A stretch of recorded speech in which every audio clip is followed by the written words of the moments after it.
Here's something super bonkers. Governor Gavin Newsom of California is actually trying to impose a bill that's going to take farmland away from all private owning farmers and distribute it to others. Why would he do this? Well, because he's on the warpath of destroying your food system. And yes, California has their problems, but here's why you should care. Even though you may not live in California, California is the #1 agriculture producing state in America. It is the 5th largest agriculture producing quote-unquote country in the world. We literally feed the world, and internally we are being broken apart in order to starve out people. This is serious, and people look at me like I'm crazy and that I'm making this up. Do your research, check it out.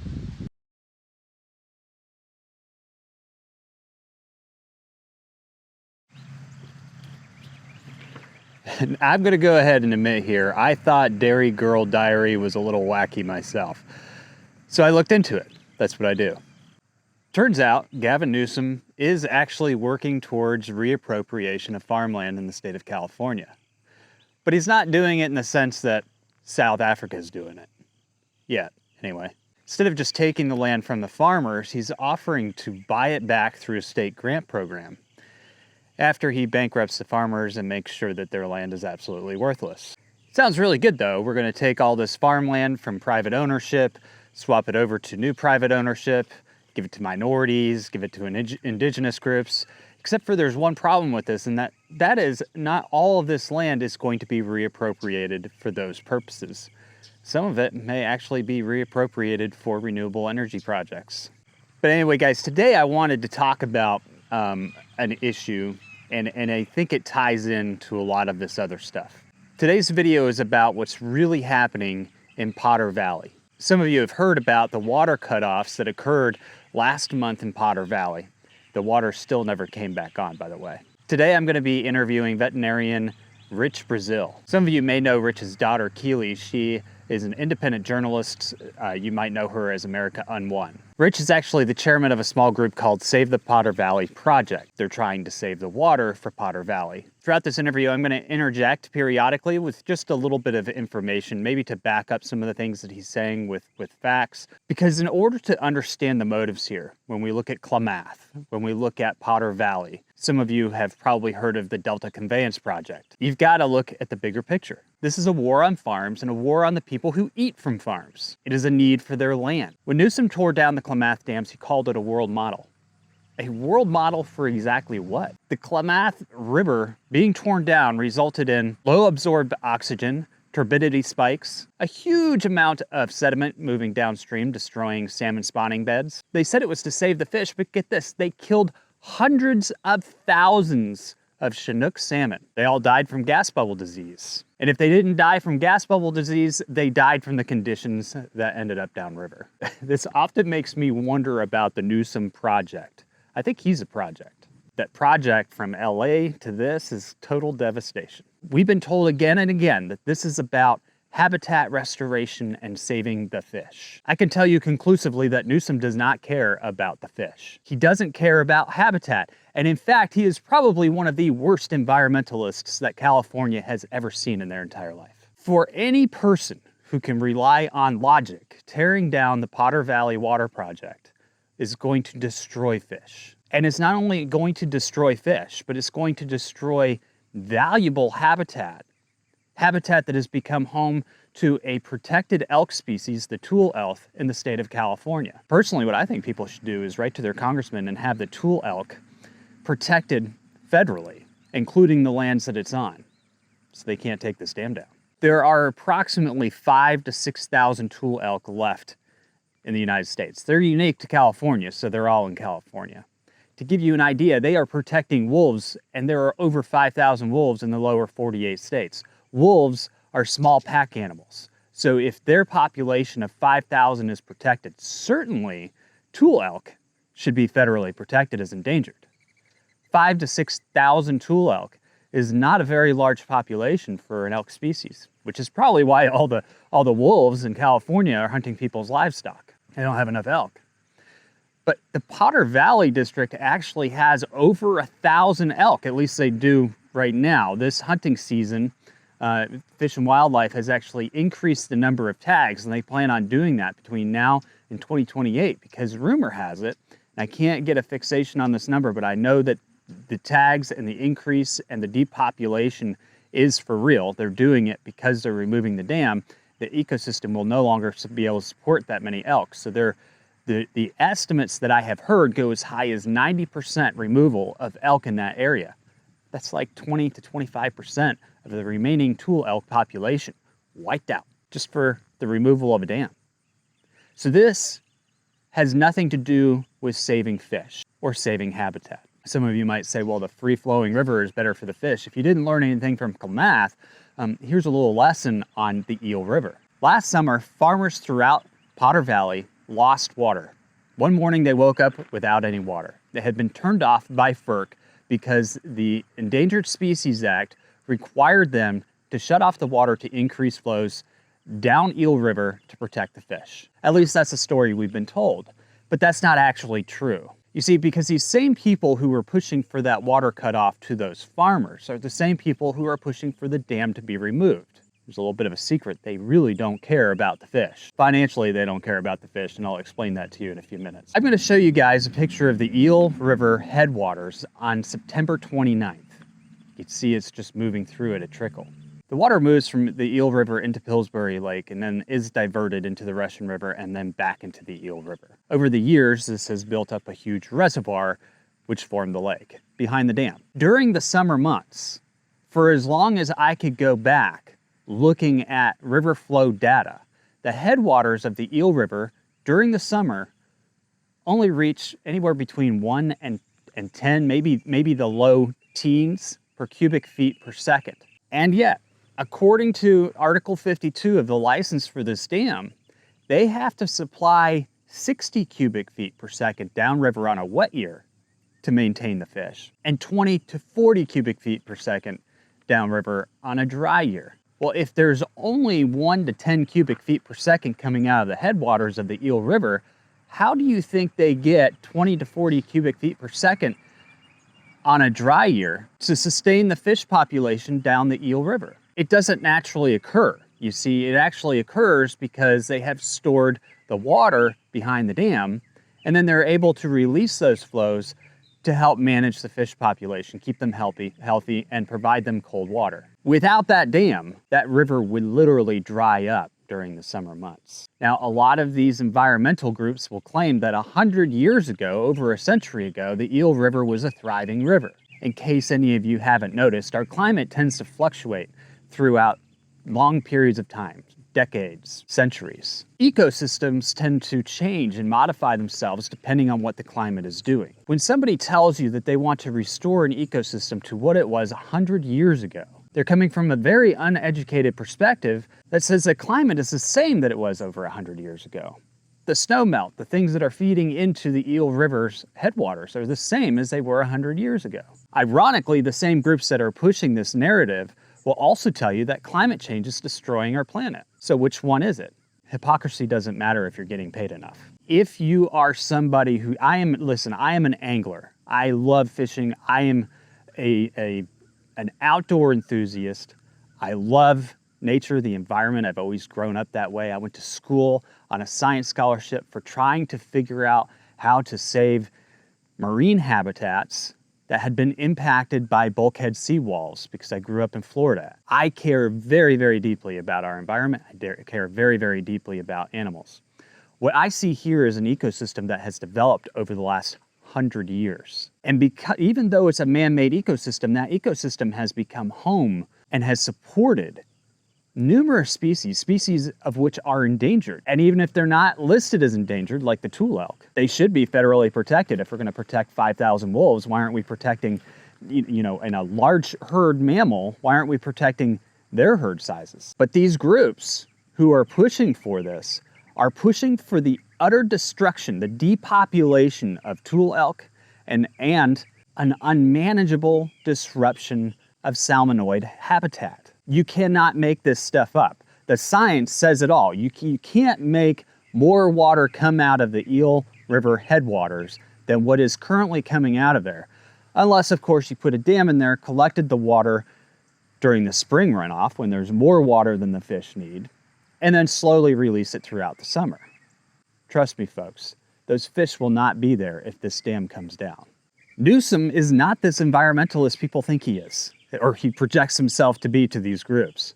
The Delta Conveyance Project, here's another water project of Newsom's, okay? They're basically going to take water and pipe it underground, underneath the Delta Plain. It's gonna remove water access to all the farmers, all the irrigators, mainly small family farms and ranches. Some of the big ag guys are actually gonna benefit from this, but the small ones are the ones that are gonna go out of business. They're not gonna have access to water, they're not gonna be sustainable. But it's also, again, going to impact salmonoid populations. There's no way around it.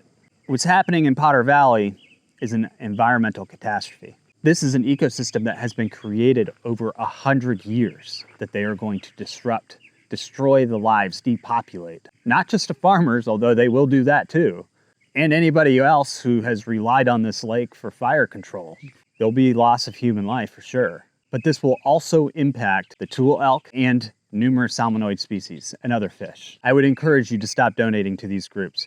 Friends of the Eel River, California Trout, Native Fish Society, Trout Unlimited, Cal Wild, Pacific Coast Federation of Fishermen's Associations, Golden State Salmon Association, and the Clean Water Action. And don't worry about canceling your donation to them because California Trout, Trout Unlimited, they've kind of been spearheading this thing. And I think that they're getting plenty of money because the main shareholder of PG&E, who wants to take the dam down, has more than tripled their donations to Cal Trout over the last 2 years. We'll get a little more into that in a little bit. And we'll also assess those groups as stakeholders. As you can tell, they already have a connection to shareholders. Then write to your congressman. Tell them to protect the Tule elk and its habitat. Tell them that taking down the Potter Valley Dam is going to be disruptive to the elk habitat. Tell them that it is going to be disruptive to the fish. Fish aren't going to survive. If they had to cut off farmers and ranchers last summer to keep the water healthy for those fish at 20 to 40 cubic feet per second, well, they weren't going to get it out of the headwaters. Sometimes what is man-made can actually be beneficial.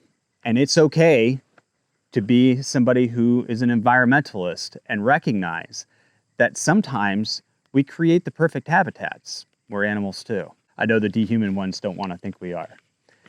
Anyway, guys, let's get into this interview. My name is Rich Brazil. I'm a large animal veterinarian and ranch management consultant in this remote area of Northern California.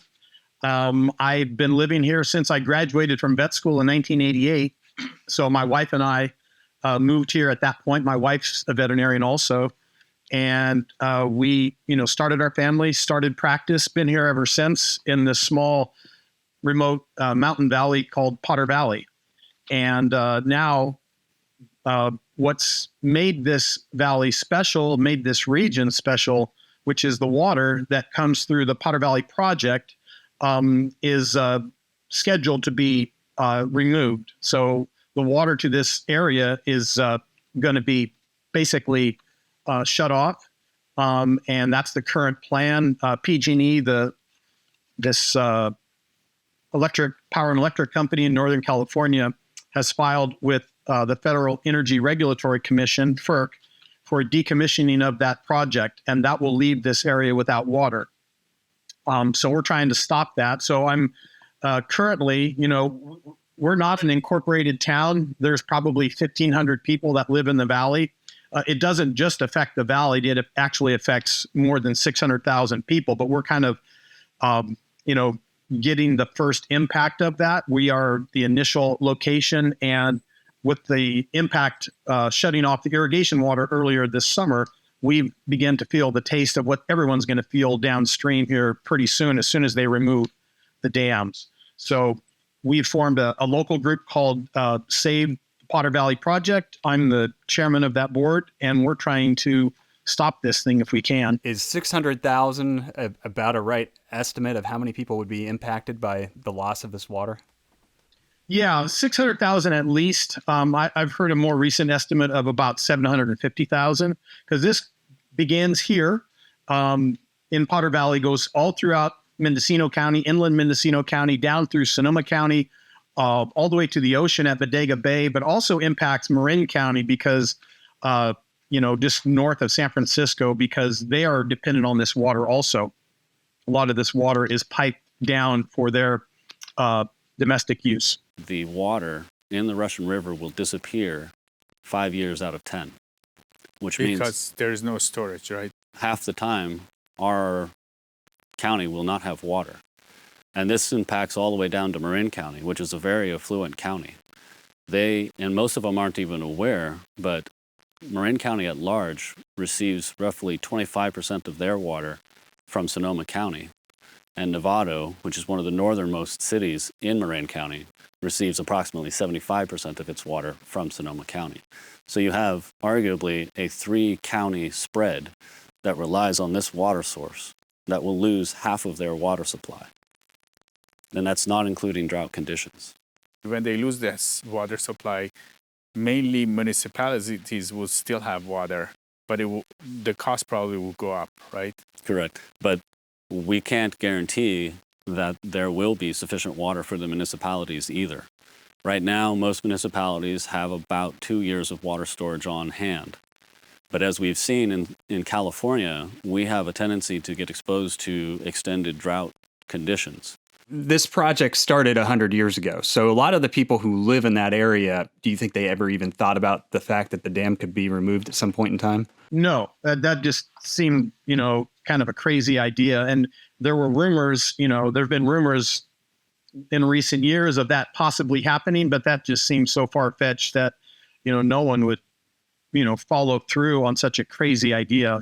This whole economy, all the homes, all the farms, all the ranches here are all dependent upon that water. So to just pull the plug and leave nothing, no one ever thought that would actually happen. The 100 years that it's been there, the thought process is it's there for power generation. But over that 100 years, it's become a source of irrigation. It's become pretty much the lifeblood of the community that has developed up and around this water system. What do you think are the primary reasons for them wanting to take down this dam? I think the only thing that makes sense is political reasons. I think that ultimately it's not a private company issue. I really think they're put up to it to please the governor, because ultimately, PG&E isn't just a private entity. They're kind of a public-private venture. They are a legal monopoly that have license for selling non-competitively energy to all of Northern California. So in exchange for that, they don't set their rates like typical companies do, private companies. Their rates are set for them by the California Public Utility Commission. And the California Public Utility Commission, that's completely controlled by the governor. He names the commissioners. They serve at his discretion. So ultimately, the rates that PG&E gets to charge or the profit that they make is completely dependent upon pleasing Governor Newsom. So he has immense power over them. They are one of his major political donors. They're the second highest, right? That's correct. Yeah. Yeah. Yeah, that's well, correct. and I think this is important because I'm somebody who is adamantly in favor of protecting, private property rights, including corporations. But when you look at PG&E, from what I could reckon, they weren't really that interested necessarily in taking down this dam until they got bailed out by the state bill. I think it was AB 1054, which basically allocated $21 billion in insurance money towards the fires that caused in the Paradise Valley. And that bailed out PG&E pretty much and allowed them to continue operating. But from that point forward, you have this big push towards Potter Valley. Do you think PG&E really has control over itself as a private entity, or do you think that it is essentially a public entity being run by the state of California? Yeah, it is. And I speak as someone, my dad worked for PG&E for 33 years, retired. The PG&E put me through school. I got a statewide scholarship to go, to university and vet school. So I'm one of the few people that has positive things to say about PG&E. I've definitely benefited from PG&E. But yeah, their interests are, they have shareholders who they need to please. To do that, they need to make a profit. And to do that, they need to please the governor of California. So he has immense power over them. He controls, I mean, they can't put in or take out power poles without the CPUC's permission. So ultimately, yeah, they're not a typical private corporation. And Newsom can control their rates and everything as well, right? Oh, they absolutely control their rates. Yes. And coincidentally, PG&E charges the highest rates in the continental U.S. So they get to charge exorbitant rates if they keep the governor happy, which they have done and which they have been receiving. You mentioned about, the Paradise fires. And, before Newsom was elected, PG&E had considered this, but they changed their minds. They actually rebuilt much of the tunnel, the diversion tunnel from the Eel River into Potter Valley in like 2017, 18. And they kind of changed their mind. Then the Paradise fires happened. Newsom got elected at the end of 2019, came in, inaugurated in 2020, and had a meeting with PG&E. And after the meeting, this bill was written. It was written by PG&E's lawyer, to remove this liability. At the same time, they came out saying, now we want to remove the dams.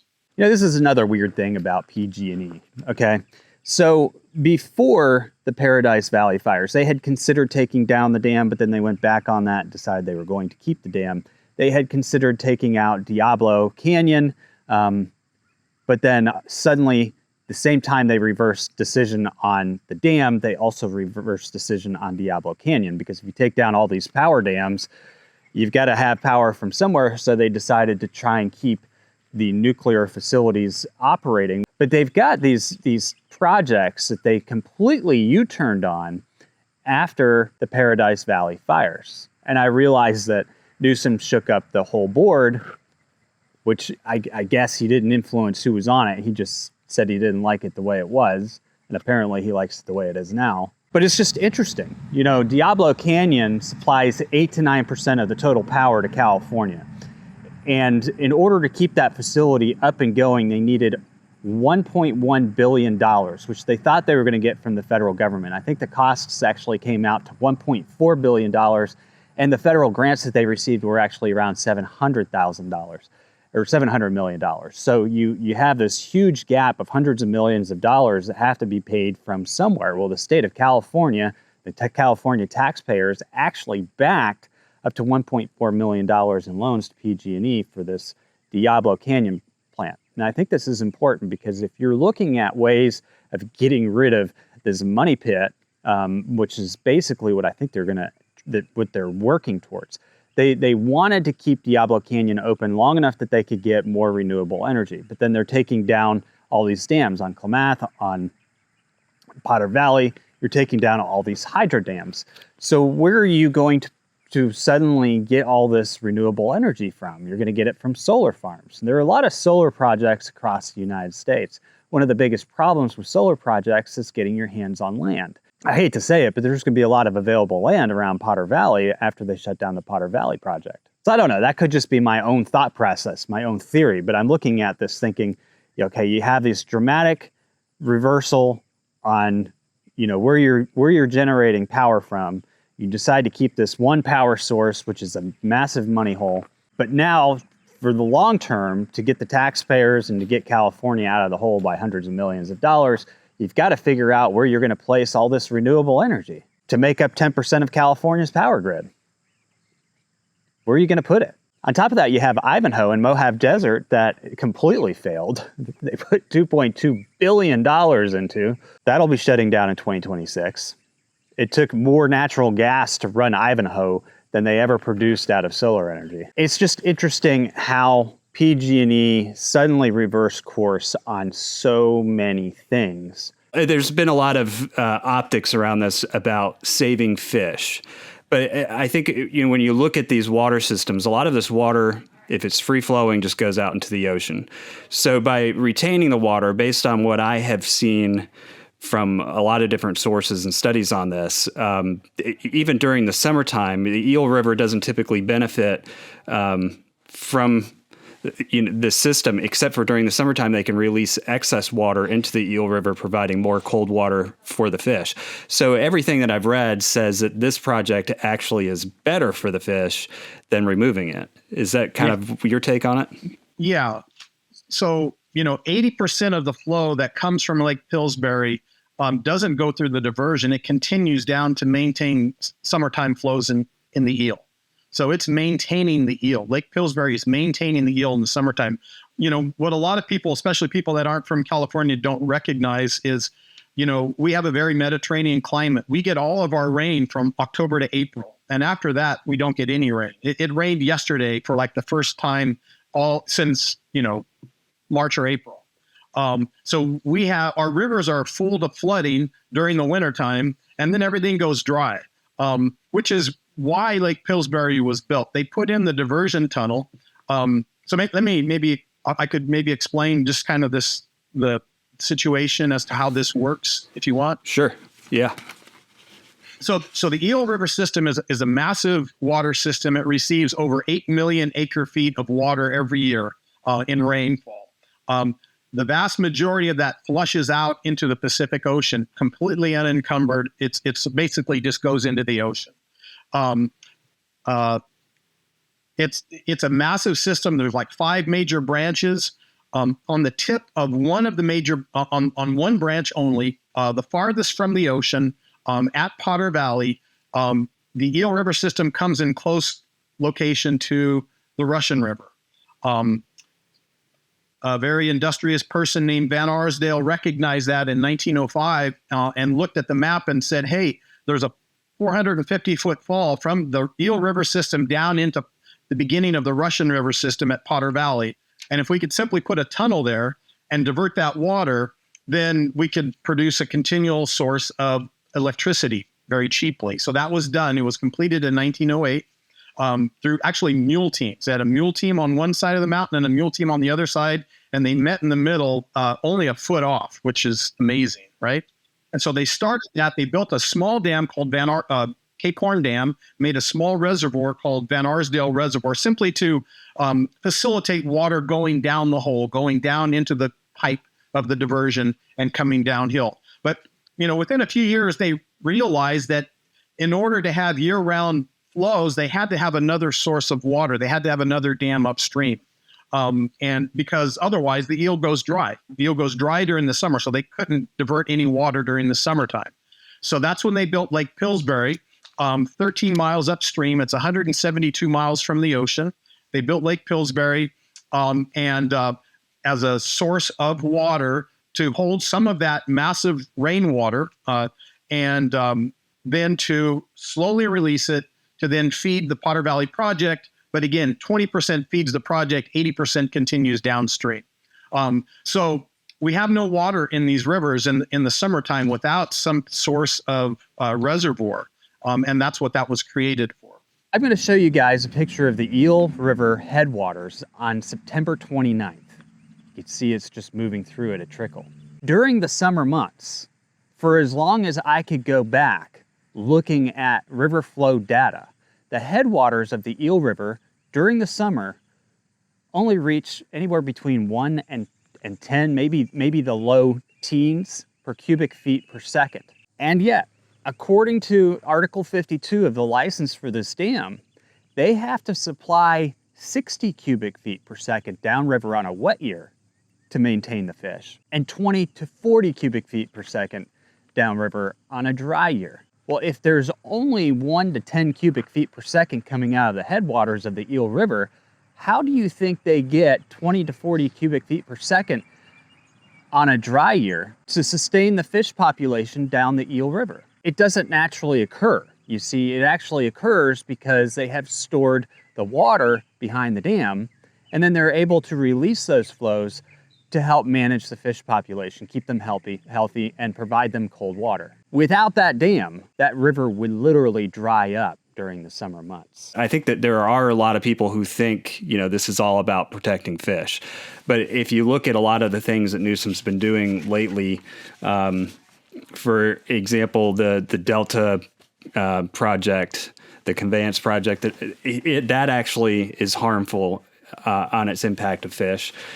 And this project, by removing the dams, the amount of silt, I had the number here, you might know the number better than I do, but the amount of silt that would come out of that lake would actually cause even more damage to ecosystems. So to me, this has nothing to do with fish, regardless of the optics that have been thrown out there. Yeah. Yeah, I agree. There are environmental groups that have been lobbying and fighting since early 90s to get this all removed. Friends of the Eel in particular, a group in Humboldt County, farther north. And the idea was for fish, but it really doesn't help the fish. Like you said, the amount of silt and sediment that's been built up behind the dam after 100 years, yeah, I think it's like 40 million cubic yards, which is enough, literally to pave that whole eel system from Lake Pillsbury all the way to the ocean, a foot deep in silt and sediments. So that's going to be catastrophic for the spawning beds. There was the National Marine Fisheries Service put out what's called a biological opinion in 2002, which changed or reduced the diversion flow by 60% in 2006, all the way, and now 80% since 2020. It reduced that flow by 60 and now 80% over those, now 20 years. We monitor the fish counts. The fish counts haven't increased at all. So we've already reduced the diversion by 60 to 80% for 20 years with no impact on the fish. So eliminating that last 20%, that last little fraction, isn't going to make any difference to the fish. There are other problems for the fish. One of the primary ones is the northern pike minnow, which is an invasive predatory species that was introduced in 1979 that, eats the growing salmon, the fry. That is a major problem. No one's addressing that. So none of this is going to help the salmon whatsoever. It's going to harm the salmon by silting up the salmon beds for decades. Yeah, and it takes away that cold water source that they have right now during the summer months. And you and I talked about this a little bit yesterday, and I think that this gets into some somewhat speculative because we can't see all of the information, but even a recent interview with who was it? Huffman brought up the fact that he believes that the dam is dilapidated and has to be taken down. But that's not exactly what we've seen from correspondence between FERC and PG&E. Yes. Yeah, the dams are, all dams in California are continually assessed. That dam, Scott Dam, had received a perfect rating up until like 2019, 2020. Every year received a perfect 5 out of 5 rating. At that point, when they wanted to remove it, suddenly, they identified some very vague seismic concerns. We've never been able to find out exactly what they're talking about. But we were told we couldn't access that because of Homeland Security type reasons. We couldn't know those details about such a dam.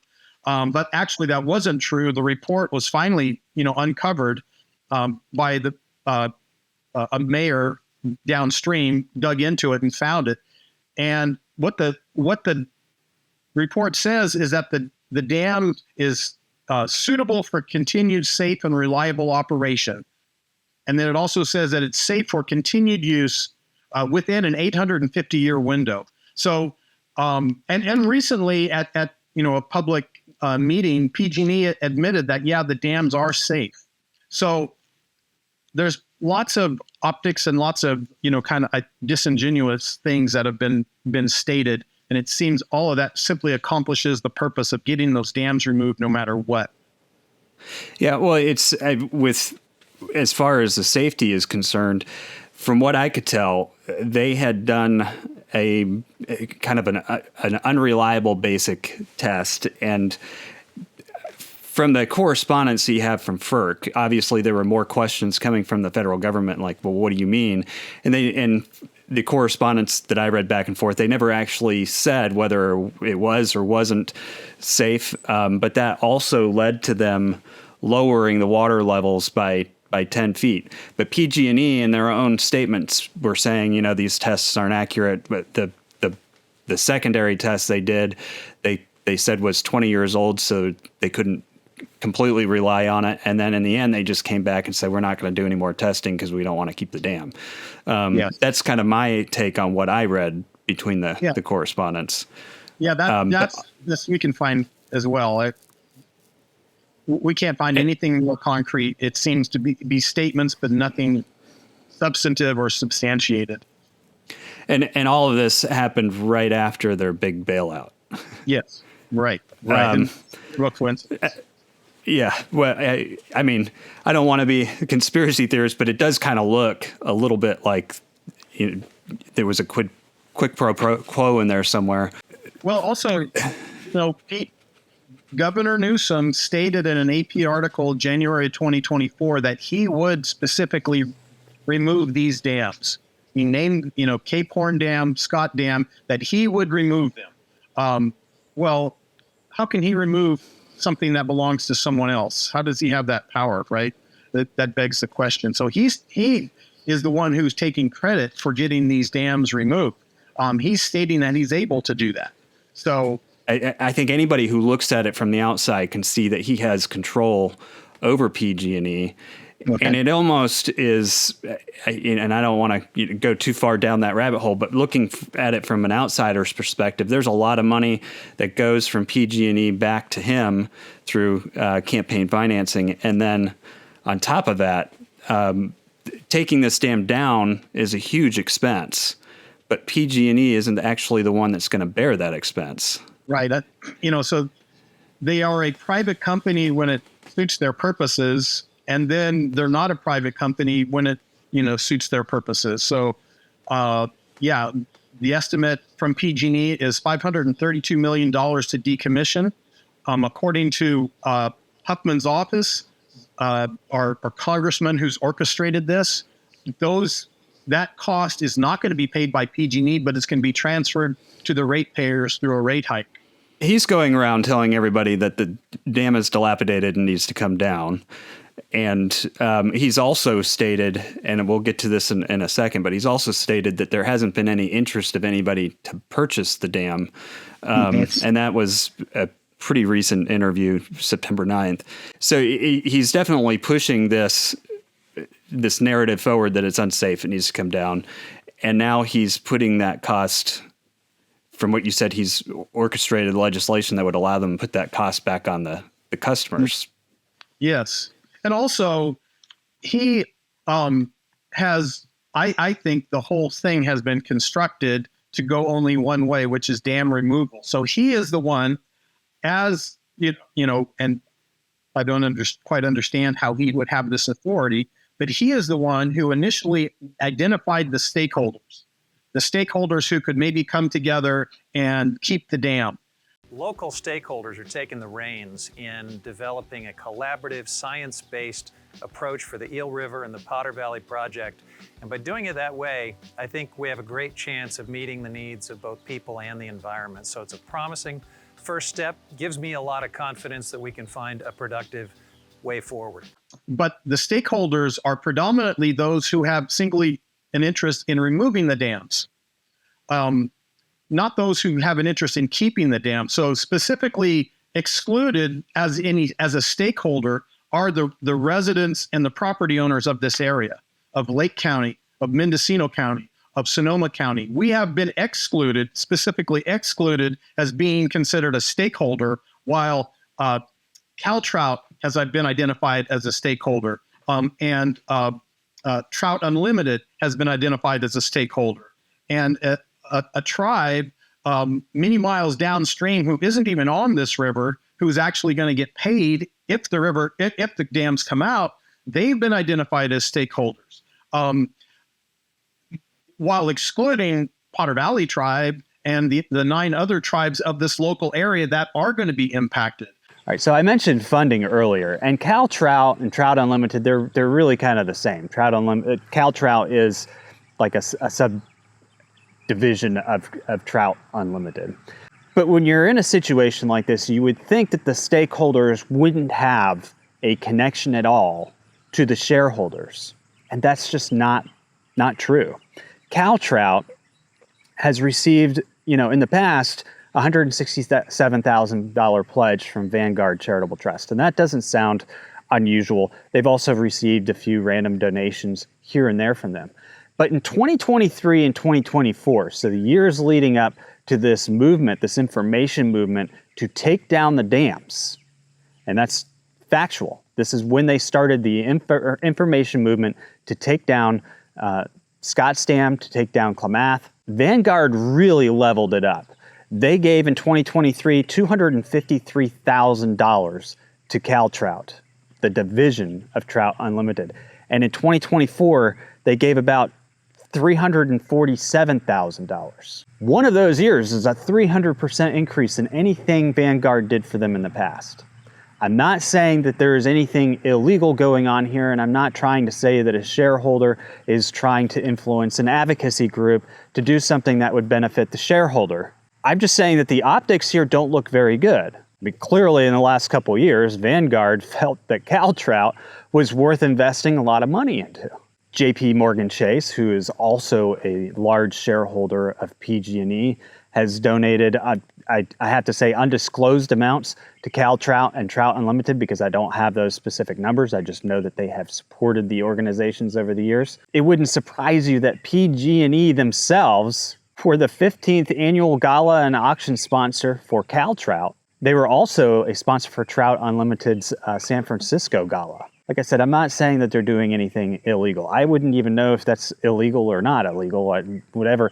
But from an outsider looking in, if I'm thinking, should I continue to support Trout Unlimited as a trout fisherman, when what they're about to do, I know, logically speaking, is going to destroy those rivers. They already did in Klamath. And then I saw that the charitable foundation of one of the main shareholders of PG&E had increased its funding to these organizations by over 300% over the last couple years. I wouldn't donate another dime, personally. Nor would I trust anything the organization says. Where they say a free-flowing river is going to be better for the fish, but by the way, we need 20 to 40 cubic feet per second over the summertime, so you've got to cut off all the farmers and ranchers, knowing darn well that they're not going to get that during the summertime if the dam is taken down. I mean, do you guys see where all this is going? The optics don't look good. So he's orchestrated that, and at the same time, in this initial agreement, he stated and he put in that it had to be unanimous. If they were to add any stakeholders to this group, they had to unanimously accept them. Well, Lake County said, we want to be included because we would be interested in being a part of purchasing this. We can't do it on our own, but we would want to be a part of it. CalTrout unilaterally said, nope, we don't want Lake County to be a part of this group. So the whole thing has been structured to go one way, to not have a buyer, and I really don't think PG&E is interested. And recently, the CEO 2 weeks ago stated that they aren't interested in selling it. That, even though they've stated that in the last, few weeks previously, stated that that's not an option anymore, that they wouldn't do that. So I don't think there was ever a legitimate option to find a buyer. And this whole stakeholder thing, really, that idea of identifying the stakeholders, when the stakeholders aren't the residents and the property owners, this is kind of a collectivist type of thing, right? Where those who own the property, those who are primarily impacted, don't get to have a say in what's going to happen to them, but other outside NGO groups get to have a seat at the table and say what's going to happen to other people's property. So it's really a direct assault on private property rights. Yeah, and it definitely doesn't fit their equity and inclusion that they try and push on people. Pretty much stakeholders aren't really those who are impacted by it or their local governments. They've been excluded from the conversation. And PG&E doesn't have any interest in selling it. They just want to shut the whole thing down. there's a lot of speculation that because it's privately owned, they have the right to do that and take it down. But we talked about the Whitewater, I think it was a Whitewater Association versus FERC. Might have the wrong association name. Yeah, American Whitewater versus FERC. American Whitewater. That was a case, it's kind of the opposite. They wanted the dam taken down. FERC determined that the dam staying up after being decommissioned was in the public interest. And so, and a federal district court ruled in their favor, which I don't know why it would have to go any further than that, because it makes sense, what the, FERC's position was on that. Do you think in Potter Valley, FERC is kind of an independent government agency, but where do you think they've been leaning to this, and have they listened to the hundreds of thousands of people that will be impacted? Yeah. So like you say, FERC is kind of an independent agency. I think by design, they try to keep political influence out of that. We don't really know. Recently we sent a letter to multiple departments and agencies, including FERC, that was signed by a large number of local people, calling attention to the problems that we're going to face with water, with fire, with all these other issues, and asking them to reconsider it. But we haven't been able to speak with them directly. They aren't, they try to function independently. It's within the Department of Energy, but I don't really know. They're looking at all this stuff, and we're just kind of waiting and hoping for the best. But well, and they also ultimately approved the water cutoff last summer, which it came with no warning. As soon as FERC finally approved it, it was shut down. But even from the projections I had run, and I had written about this project a while back, from what I could tell from the projections, with the amount of water coming in versus the outflows, they didn't necessarily have to just completely shut it off. They could have reduced it, even if they just kept with the status quo through the end of the season, because people had already farmed their land and their inputs were in the ground. It still would have left enough water for the cool water pool that they need for the fish, which, part of FERC's decision was based around the fish, because they're protected. And then the other aspect to it is it would have left a small amount of margin for wildfires. But if this dam is removed, you don't have any margin for wildfires. So there's a lot that this, not just the people, but there's a lot that this kind of ecosystem has come to depend on with that dam. Yes. Yeah. So Lake Pillsbury is in the middle of the Mendocino National Forest. That's Forest Service land. That's, under the Department of Agriculture. And it's surrounded by millions of acres of timbered forest. Lake Pillsbury is the primary water source for fire mitigation. And we've had, within the last 8 years, 2 of the largest wildfires in California history right in this area, put out by the water from Lake Pillsbury and Lake Mendocino. That's going to be removed. One of those fires was over 1 million acres here recently, a few years ago. So there's a lot of assets that are impacted by this, not to mention, the human, potential death loss. Both of those fires caused death loss. So yeah, other ecosystems. One of the things that's interesting is they've been nursing an elk population at Lake Pillsbury for more than 50 years, trying to increase this population. Well, it's doing pretty well now. But this year, the California Department of Fish and Wildlife petitioned to triple the antlered take of elk and to double the antlered take of antlerless elk, cow elks and bull elks, in recognition that when they decommission the dam, and this is stated in the California Department of Fish and Wildlife hunting regulations, because of dam decommissioning, that habitat's going to be lost. And the expectation is that those elk are going to starve. One California Department of Fish and Wildlife biologist, speaking with a local resident here on another property, stated that the goal is to reduce the population by 90%. So we're going to wipe out this elk population, which has grown to depend on the lake. We're also going to, there's lots of other,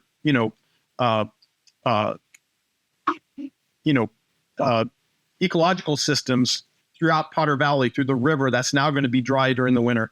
All these other ecosystems that have grown to depend on this for 100 years, that's all ignored and forgotten in pursuit of this goal of simply taking out dams and making it the longest free-flowing river in the country. I try and wrap my brain around this stuff sometimes because I am at heart an environmentalist. I believe in protecting as much as we can. I think that private ranchers, if we lose private ranching across this country, they protect more land and more habitat than state and national parks do. And they manage it. What we're talking about is an ecosystem that has changed over the past 100 years because of this man-made lake. The ecosystem that they're trying to protect really isn't there anymore because it's changed. And so what you're going to do is you're going to destroy something, and what they're expecting to come back, or what they're telling people is going to come back, won't, because it's been gone for a century. So, I mean, it's really kind of a counterproductive move from an ecological standpoint. Like we talked about with the beginning of this, looking at some of the other water projects across California, I don't think this has that much to do with fish or the ecosystem because none of it makes sense. Some of their other projects that they're doing will negatively impact ecosystems as well. So it's not, I don't think, at a core of what they're trying to get across. Politically, I'm sure you can make the optics look that way, especially if you're wanting to run for president in 2028. I got the longest running river in the United States, which there are people who may not understand the full repercussions of what that means.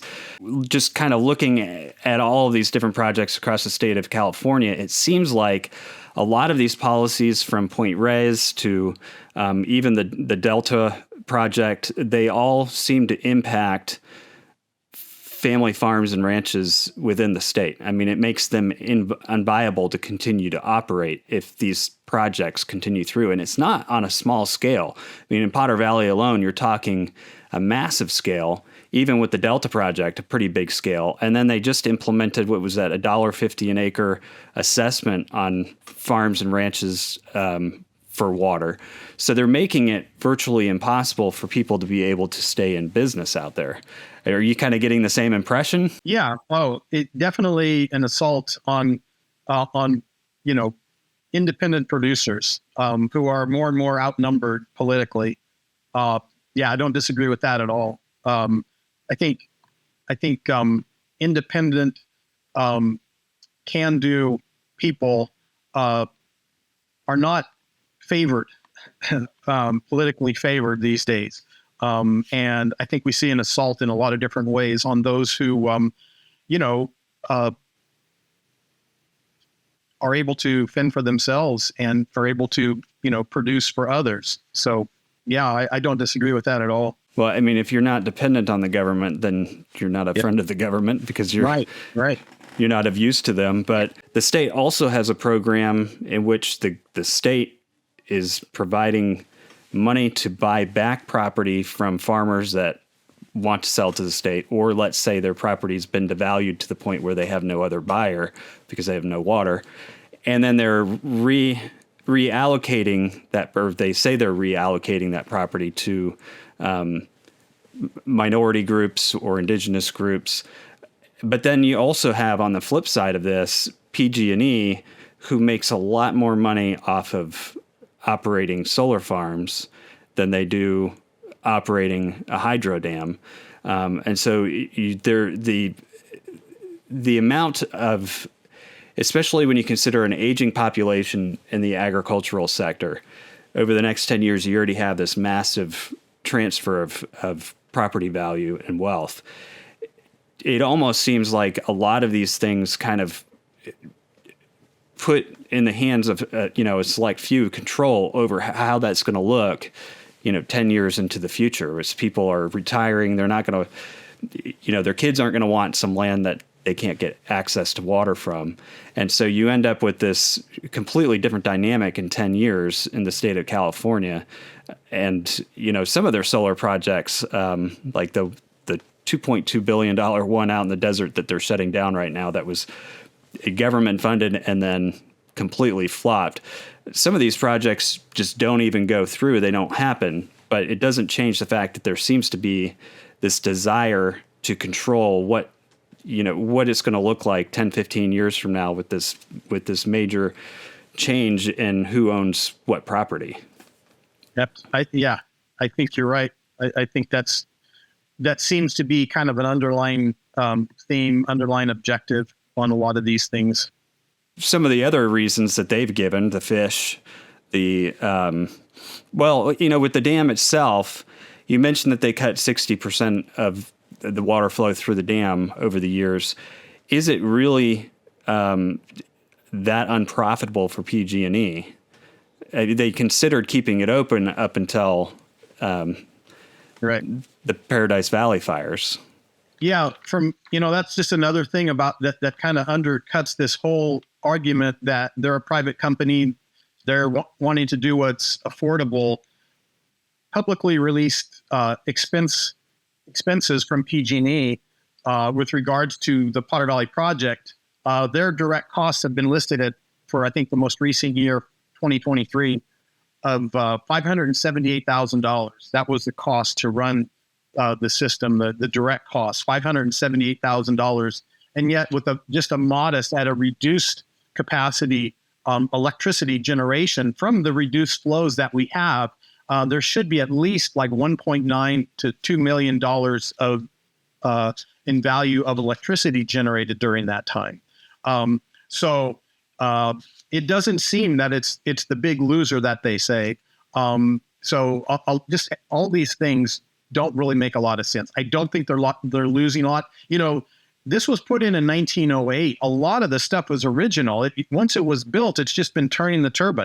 So, maintenance basically, and it's creating clean, renewable electricity. California wants to be carbon neutral by 2030. Well, this is clean, renewable electricity. Scott Dam at Lake Pillsbury could also have a hydroelectric plant put in that could generate, like 30 to 40 megawatts of clean, renewable electricity. Yet we're going to tear out all this existing infrastructure at a cost of at least $500 million. That's just kind of the starting point to end up with nothing. Well, it just doesn't make sense. I think it has to do more with controlling how land is going to change hands over the next 10 to 15 years, because nothing else really makes a whole lot of sense to me from looking at it from the outside in. And it's pretty scary to me, the amount of control that Newsom has over this private entity that's also contributing to his campaign funding. Well, this should really be investigated. I think that should be investigated because, what seems to be happening is that Newsom, for political gain, is pressuring this company to do which is not in the best interest of the citizens of California, the ratepayers of California, or otherwise for the corporation itself. Because of how it's structured, that he has such control over them, and they can, in return, put money into his pocket if he puts money into their pocket. The whole thing needs to be really, I think, investigated. I mean, it doesn't seem like it should be legal, but I've seen other cases of it. So when you you guys at this point, you've talked to the Department of Interior and you've talked to the Secretary of Agriculture. It seems as though if there was something concerning with the construction of the dam or its longevity, and just so viewers understand, when we talk about an 850-year lifespan, we're talking about the percentage risk of something happening to that dam. So it means that it's like 1 in 850 that something ever could happen to that dam, which is actually pretty low risk. But in your conversations with them, have they ever alluded to the fact, because they would have access to that knowledge, I would think, especially the Department of Interior, that there is anything wrong with the dam? No, they haven't. And they didn't divulge that to us, but we've had a couple different meetings with them, very high ups at the Department of Interior. They haven't mentioned that at all or brought that up as a concern.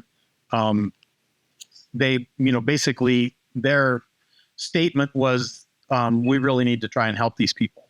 So very, very positive towards us, and not saying, hey, don't you realize there's this massive structural problem with the dam that's going to cost millions and millions of dollars. They haven't stated anything of that nature whatsoever. And there are groups that are interested in coming together to buy out the dam. So even if they can't control the decisions of FERC, which is supposed to be an independent agency, with FERC, you wonder, though, with some of these independent agencies, how much influence they get from the outside. And so I that's why I was asking if you guys had any indication from them on this. But it seems like they could come together with some sort of grant package to help some of those local entities buy out the operation of the dam. And it also sounds like if they wanted to expand its power capacity, they could to pay for the dam and its future operations. Yeah. And, we think it could be a very win-win situation for everybody, even those who truly love the fish. There could be a modern fish hatchery at Van Arsdale. There could be a fish ladder. There's already a fish ladder at Van Arsdale, pretty effective one. There could be one put at Lake Pillsbury. There could be a new hydroelectric plant created at Lake Pillsbury. A lot of positive things that could really be beneficial to everybody. We think that that's possible. That most everyone would be happy with, other than the crazies, maybe, even some funding to look into a way to eradicate the northern pike minnow, which is, again, I think the primary, and Caltrout has said that a few years ago, that's the primary cause of the fish problem. So, it could be good for basically everybody and still maintain the existing infrastructure, the existing water, the existing hydroelectricity that this whole area is dependent upon. Now, they've talked about this other diversion dam, but that would actually even lower the water flows even more. I mean, it would still make effectively a lot of the farmland out there and a lot of the people not have enough water to be able to sustain their property. Is that correct? Yeah. So, Sonoma Water looked at this, and they looked at the alternatives, and they identified the best alternative in terms of cost, in terms of design, in terms of water reliability, everything, was the existing plant, the existing infrastructure that's in place right now. The only problem with that was that it did not meet unspecified stakeholder objectives, which those stakeholder objectives are to get the dams out. It doesn't meet that. But yeah, this alternative plan is kind of this half-baked, half-cocked idea. If there's no dams and no Lake Pillsbury, how could we otherwise get water here? And so what's been talked about is changing the diversion at Van Arsdale so that there's no dam there, that the water is pumped up to enter into the tunnel, and then flows down, that there's no Lake Pillsbury. So there'd be zero cold water summer flows to the fish because Lake Pillsbury would be gone. That water, however, could only be diverted during the wintertime. During the wintertime when the floodwaters are high. Well, when they're high in the Eel River, they're also high in the Russian River. So the transportation through Potter Valley in the Russian River, that's when we're already at flood stage. So that's when it's proposed to add water to get it to the next lake, which is Lake Pillsbury. The second thing, Lake Pillsbury is controlled by the Army Corps of Engineers. It's designed and it's maintained for flood control. The lower Russian habitually floods in the wintertime. So that's why Lake Mendocino was constructed. And so during the wintertime, they're already holding back all the water that they can. They're already trying to release water whenever they can because they want to protect it and have some space for when the rains come to hold more back. So adding water to it at that point doesn't help. And it also floods Potter Valley, and Potter Valley would have no way to get any of that water back. There's nothing, no plans whatsoever to get that water back after it goes 10 miles downstream to get it back up to irrigate and provide water for Potter Valley. So, and with that scenario, with the change, Lake Mendocino is estimated to be dry, to go dry now 6 out of 10 years. So we would lose Lake Pillsbury, we would lose Lake Mendocino 6 out of 10 years for water and for fire mitigation and everything during the summertime. So it's just a half-baked idea to appease those who are saying, wait a minute, we're not going to have any water. Oh yeah, we got this other thing that maybe will work. It won't work. And at the same time, all those who are opposed to any diversion, they still, it's specified that they can still fight whatever wintertime diversion.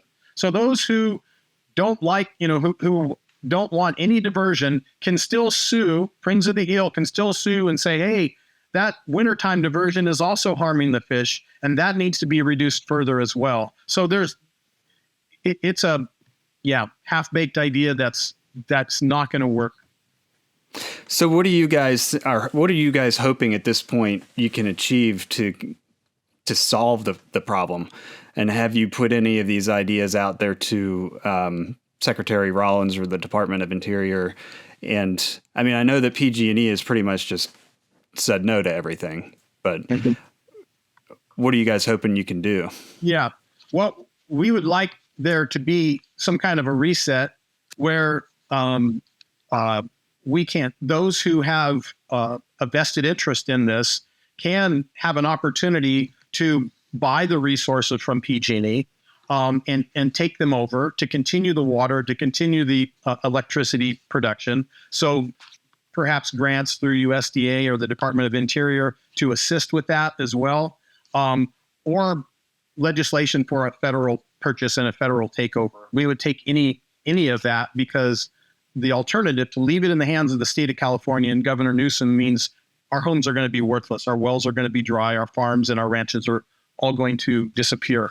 So just thinking about that, though, I mean, from PG&E's perspective, if you guys took over that dam, and they are trying to move more towards solar farms and generate profit long term, you'd become a competitor of theirs essentially by generating electricity and taking away that future opportunity for providing cheap power. Are there other ways that you could keep enough capital coming in to manage that dam other than electricity if it came down to, I mean, I also think as a monopoly, they ought to be able to split a monopoly up in the state of California, but they do everywhere else. So, yeah, well, the water is tremendously valuable. This water, so even at reduced flows, we're talking about 30,000 acre feet. Down in Marin, that's worth $1,000 an acre foot. So, that you're talking as much as $30 million of revenue annually just from water sales. So the water is very, very valuable as well. So water and electricity are two products that could keep that, project economically very viable. Last summer with the water cutoff, that happened because of this initial kind of vague assessment that there was some sort of seismic problem with the dam, which, based on the correspondence I've read and based on what you guys know from reports that you've seen, there doesn't actually seem to be an issue there.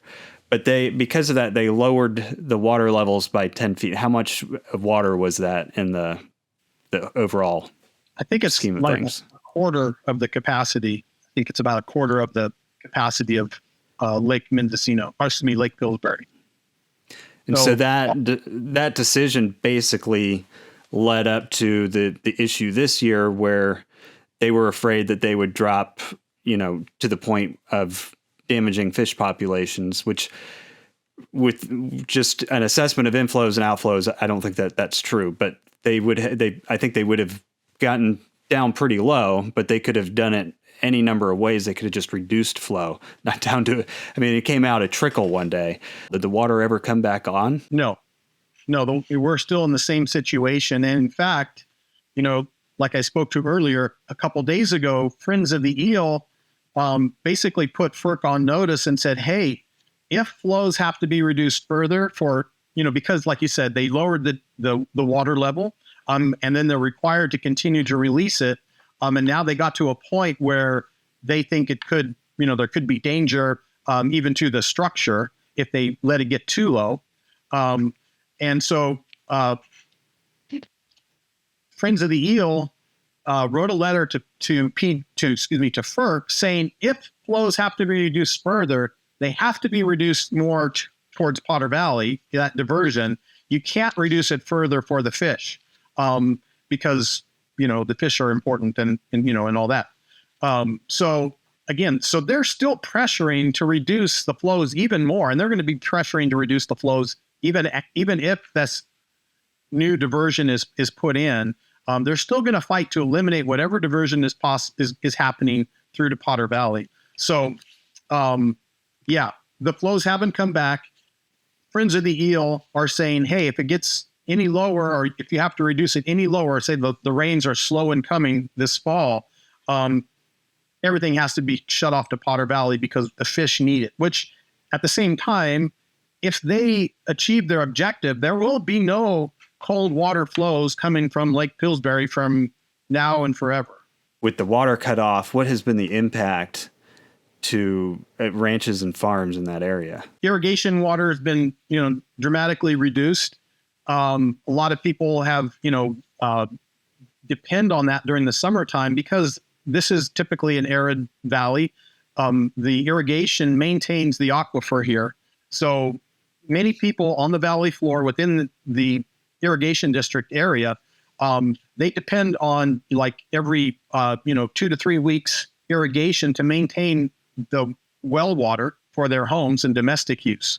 So that's impacting that.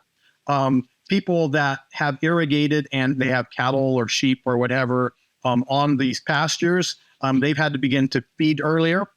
People that have orchards and vineyards have not had the water that they not necessarily want to have to put their trees to bed for the fall. They like to do a post-harvest irrigation. That's been reduced.